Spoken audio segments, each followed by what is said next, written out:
ఓం మహాగణాధిపతయే నమః. ఓం గురుభ్యో నమః. ఓం శ్రీమాత్రే నమః. మనం ఈరోజు 1వ తేదీ నుంచి 7వ తేదీ వరకు ఉన్నటువంటి గ్రహస్థితిని ఆధారంగా 12 లగ్నాల వారికి ఎటువంటి ఫలితాలు రాబోతున్నాయి. ముందుగా అసలు ఈ వారం గ్రహస్థితి ఎలా ఉంది అని చూసుకున్నట్లయితే మీనరాశిలో శని, మేషంలో శుక్రుడు, అదేవిధంగా వృషభ రాశిలో రవి బుధులు ఉంటూ ఆ యొక్క బుధులు 6వ తేదీ మనకి మిథునంలోకి మారుతున్నాడు. మిథునంలో గురువు ఉన్నాడు.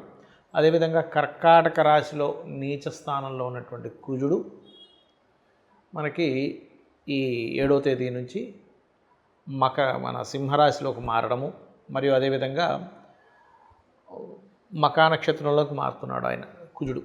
దాంతోపాటు కేతువు కూడా సింహరాశిలోనే ఉన్నాడు. ఈ యొక్క చంద్రుడు కర్కాటక రాశి నుంచి తులారాశి వరకు ఈ వారం సంచారం జరగనుంది. ఈ యొక్క గ్రహస్థితిని అనుసరించి ఎవరెవరికి ఎటువంటి శుభ ఫలితాలు జరగనున్నాయి, ఏ విషయంలో చాలా జాగ్రత్తగా ఉండాలనేటువంటి అంశాలను చెప్తుంది నేనైనప్పటికీ కూడా చెప్పిస్తుంది సాక్షాత్ లలిత అమ్మవారిగా భావిస్తూ ఒక్కొక్క లగ్నం గురించి తెలుసుకుందాం. లగ్నం తెలియని వారు రాసి చూసుకోండి. సింహలగ్నము, సింహరాశి. సింహం వారికి కనుక చూసుకుంటే మీకు ఈ వారం మొదటి నుంచే రాశిలో కేతువు ఎప్పుడైతే వచ్చాడో అది పర్టికులర్గా ఇచ్చేటువంటి రిజల్ట్ ఏమిటి అంటే అక్కడ మీకు కొంత ఆధ్యాత్మికం వైపు వెళ్తే చాలా మంచిది. కేతు ఆధ్యాత్మికానికి, వైరాగ్యానికి, డిప్రెషన్స్కి మ్యాజికల్ ప్లానెట్ అని కూడా ఉంటుంది. అంటే విచిత్రంగా చేసేటువంటి వాటికి కారకుడు. కాబట్టి ఇందులో ప్రధానంగా ఎప్పుడైతే మన నిత్య జీవితంలో మీరు చేసేటువంటి లైఫ్ ఎలా అయితే లీడ్ చేస్తుంటారో దాంట్లో కొన్ని మార్పులు తెచ్చుకోవాలి. అంటే డైలీ రోజు ఇంట్లో దీపారాధన చేయడము, లేదా ఆలయానికి వెళ్ళడము, ముఖ్యంగా గణపతి ఆలయానికి వెళ్ళడం చేస్తూ ఉంటే మీకు ఇబ్బంది అనేటువంటిది రాదు. అదేవిధంగా ఇది సంవత్సరంన్నర పాటు ఉంటుంది ఇక్కడ కేతువు. దీంతోపాటు కుజుడు 7వ తేదీ మారుతున్నాడు కాబట్టి సుబ్రహ్మణ్యేశ్వర స్వామి మరియు గణపతి ఆలయాలకు దగ్గరగా వెళ్తూ ఉంటే మీ శారీరకంగా వచ్చేటువంటి కొన్ని పెయిన్స్ కావచ్చు, బీపీ లెవెల్స్ పెరగడం కావచ్చు, కొంచెం విచిత్రంగా అవసరం, మనకు అనీజీగా ఉంటుంది బాడీ, అటువంటివి క్లియర్ అవుతాయి. ఇంట్లో ఉండే, ఒకవేళ మీకు దగ్గరలో గణపతి ఆలయం లేదు, ఇంట్లో ఉండే కూడా మీరు గణపతిని, సుబ్రహ్మణ్యేశ్వర స్వామి అష్టోత్తరాలు చదువుకోవచ్చు. ఇక ధనపరంగా అయితే చాలా బాగుంటుంది, అందులో ఎటువంటి సందేహం లేదు. కాకపోతే ఈ వారం మీరు ఎవరితోనైనా అగ్రిమెంట్స్ మాట్లాడుకునేటప్పుడు కొంత జాగ్రత్తగా ఉండండి. ప్రాపర్టీస్ తీసుకునే విషయంలో కూడా 1వ తేదీ మరియు 7వ తేదీ చాలా బాగుంది. బట్ మిగతా రోజులు కొంచెం నీచభంగ రాజయోగంలో కుజుడు ఉంటాడు కాబట్టి, ముఖ్యంగా కుజుడు ఇన్వెస్ట్మెంట్ స్థానంలో ఉన్నాడు కాబట్టి ల్యాండ్స్ మీద ఇన్వెస్ట్మెంట్ చేయడం ఈ వారం వదిలేయడం చాలా మంచిది చెప్పాలంటే. మరియు దత్తాత్రేయుడి యొక్క ఆరాధన, విష్ణు ఆరాధన ఎక్కువగా చేయండి. బట్ ఇక్కడ ఏంటంటే లాభస్థానంలో గురువు ఉండడం, లాభస్థానంకి ధనాధిపతి వెళ్ళి లాభాధిపతితో కలవడం అనేటువంటిది బిజినెస్ పరంగా మంచి ఇంప్రూవ్మెంట్స్ ఖచ్చితంగా వచ్చి తీరుతాయి, అందులో ఎటువంటి సందేహం లేదు. అదేవిధంగా ఎవరైతే వివాహం కోసం ప్రయత్నం చేస్తూ ఉంటారో ఆ యొక్క ప్రయత్నాలు చేసేటువంటి వారు ఈ వారం కొంత చూసుకొని చేయాలి. లేనట్లయితే ఏమవుతుందంటే కొంత ఘర్షణాత్మకమైనటువంటి సిచ్యువేషన్స్ రావడం, మీరు ఎవరినైతే వివాహ సంబంధించింది అనుకుంటుంటారో వాళ్ళ ద్వారా కొంతవరకు స్ట్రెస్ అనుభవించడం అనేటువంటి చాలా స్పష్టంగా చూపిస్తుంది. కాబట్టి ఈ వారం కాస్త వదిలేసేయండి. అందులో ముఖ్యంగా లేదంటే తప్పనిసరిగా మేము చూస్తున్నాము ఈ వారం రోజులు ఆగడం అంటే కష్టం అనుకుంటే 1వ తేదీ లేదా 7వ తేదీ అంటే కుజుడికి నీచభంగ రాజయోగాలు వచ్చే రోజు చూసుకోండి. అదేవిధంగా కొంతవరకు ఈ వారం ఏదైనా ఉద్యోగ ప్రయత్నాలు చేసేటప్పుడు కూడా కొంతవరకు మీకు దశమ స్థానంలో ఎలాగో రవి బుధులు ఉన్నారు కాబట్టి 6వ తేదీ వరకు బుధుడు ఉంటాడు, రవి అక్కడ ఉంటాడు కాబట్టి మనకి ఉద్యోగ ప్రయత్నాలు కూడా సఫలీకృతం అవుతాయి. అందులో ముఖ్యంగా మార్కెటింగ్ రిలేటెడ్, టెక్నికల్ రిలేటెడ్, అదేవిధంగా మెడికల్ రిలేటెడ్, అకౌంట్స్ రిలేటెడ్ రంగాల్లో తొందరగా ఉద్యోగ అవకాశం రావడం ఉన్నది చూపిస్తుంది. ఉద్యోగరీత్యా కాస్త వేరే ప్రాంతాలు కూడా వెళ్ళడం జరుగుతుంది. ఇక మీరు చేయవలసినటువంటి దేవతారాధన దత్తాత్రేయుడి యొక్క ఆరాధన చేయడం అనే విధంగా బాగుంటుంది. చాలామంది పంచమ కేతువు అంటే సింహరాశిలో కేతువు, కుంభంలోకి రాహు వచ్చాడు కదా అనేటువంటి భయాందోళన చెందుతున్నారు.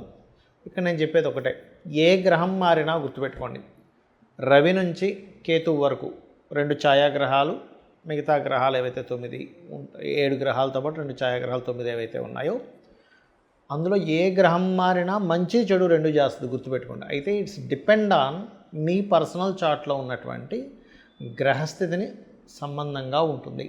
అంటే ఒక గోచారం రావడం అంటారు దాన్ని. అంటే మీ జన్మజాతకంలో ఉదాహరణకి సింహరాశిలో ఉన్నటువంటి పోర్ట్ఫోలియోస్ ఏమిటి, సింహరాశి మీకు లగ్నం నుంచి ఏ భావాన్ని సూచిస్తుంది, కుంభరాశి మీ లగ్నం నుంచి ఏ భావాన్ని చూపిస్తుంది అనే దాని మీద ఆధారం చూసుకోవాలి. రాహు ఎప్పుడైనా ఇందులోకి ఎంటర్ అయినప్పుడు ఏం చేస్తాడంటే ఆశ కల్పిస్తాడు, ఒక ఊహని కల్పిస్తాడు.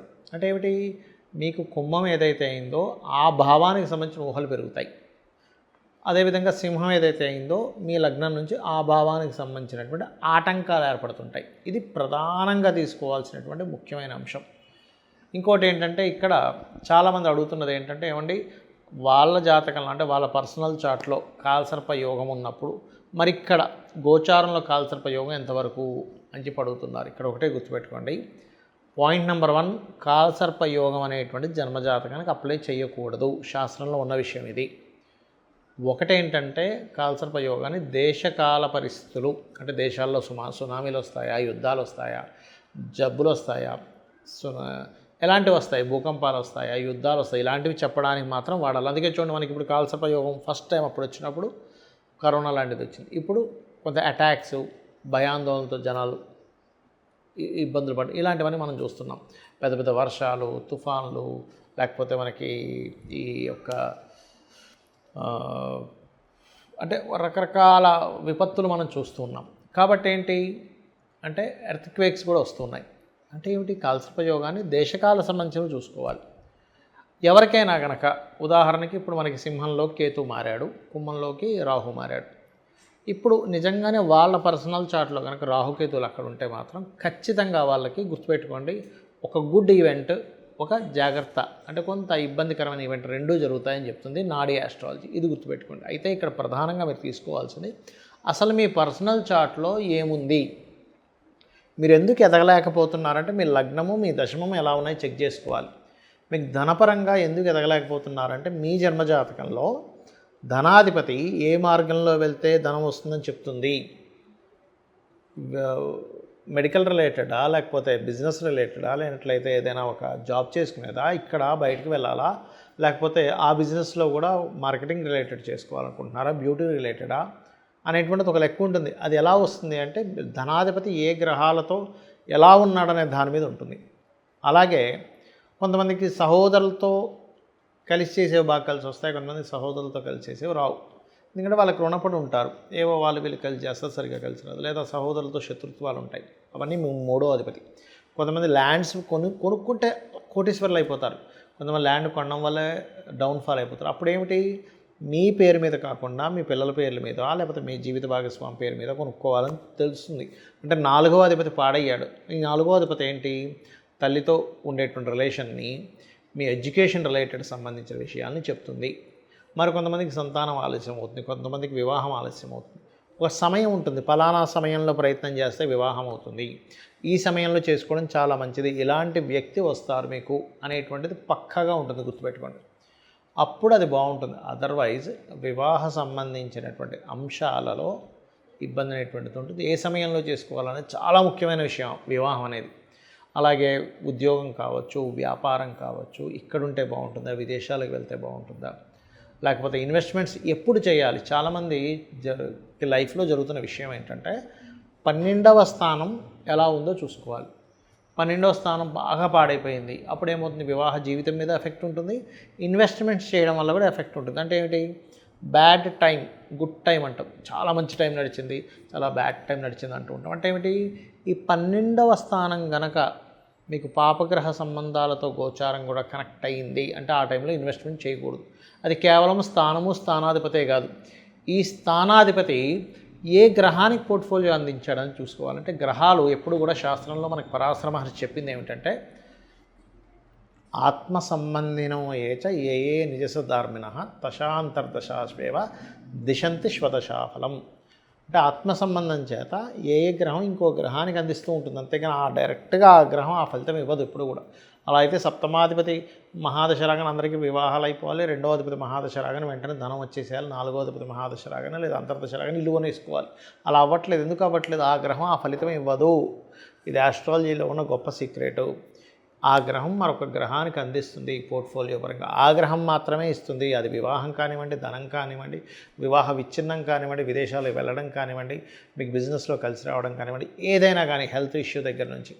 కాబట్టి అది చూసుకోవాలి. అది చూసుకొని దానికి తగ్గట్టుగా మీరు కనుక సింపుల్గా ఏదో 1000 లక్షలు ఖర్చు పెట్టేసి రెమెడీ చేయాల్సిన అవసరం ఏమీ లేదు. గుర్తుపెట్టుకొని చాలా సింపుల్గా ఒక చిన్న దానం ఇవ్వడం, లేకపోతే గుడికి వెళ్ళడం, ఇంట్లో కూర్చొని మంత్రం చేసుకోవడం ద్వారా నిత్యము ఒక నామస్మరణ చేయడం, మన పనులు మనం చేసుకుంటూ ద్వారా కూడా మనం ఎటువంటి దోషాన్నైనా తగ్గించుకోవచ్చు. శ్రీమాత్రే నమః.